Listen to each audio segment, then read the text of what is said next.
Unfair dismissal, it's when the employer dismisses an employee without concrete reasons for such dismissal and or without following proper process prior to the dismissal. Proper process being that if there's a misconduct issue, it has to be dealt with appropriately, which is by holding a disciplinary inquiry where the employee gets the opportunity to state their case and the employer gets the same opportunity.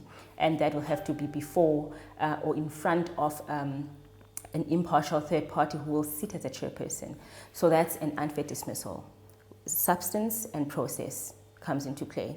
And then a constructive dismissal, it is when basically an employer places an employee in a position where they are trying to force them to resign.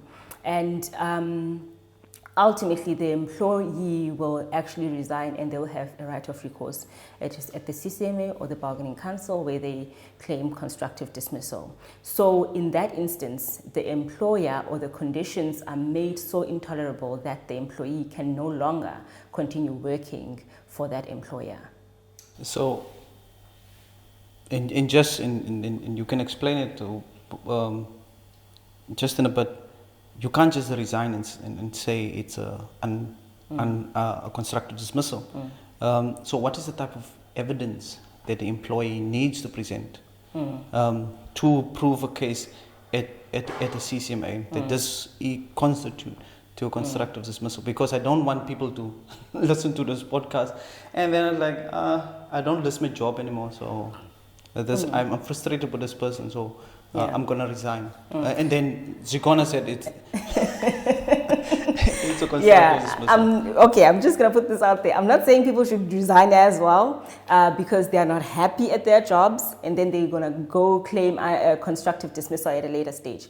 It's very difficult to prove constructive dismissal because you need to prove to the commissioner at the CCMA that the working conditions were so intolerable. So intolerability is, we must underline that word.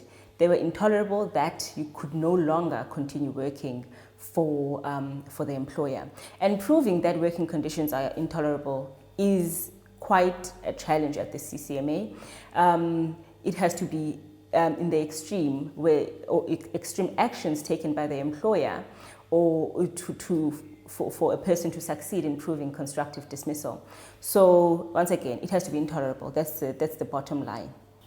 And I think it must come from you telling people that anything in life, if they want a case, there needs to be evidence. Definitely. That's why I always also advise clients that, not just clients, but people in general, when you are in an employment relationship and you think that there might be issues, having things in writing is very important. Because when you are challenging a dismissal, for example, you're going to have to provide evidence to the commissioner at the CCMA. You're going to have to provide evidence if the matter is before the labor court. So you need to ensure that you've got your ducks in a row. You need to ensure that you've got documentary evidence. You need to ensure that there's the contracts, there's the emails, or any other correspondence that was exchanged between yourself and the employer. And evidence is the only way that you will succeed in labor matters. Not the only way, but it's the most important.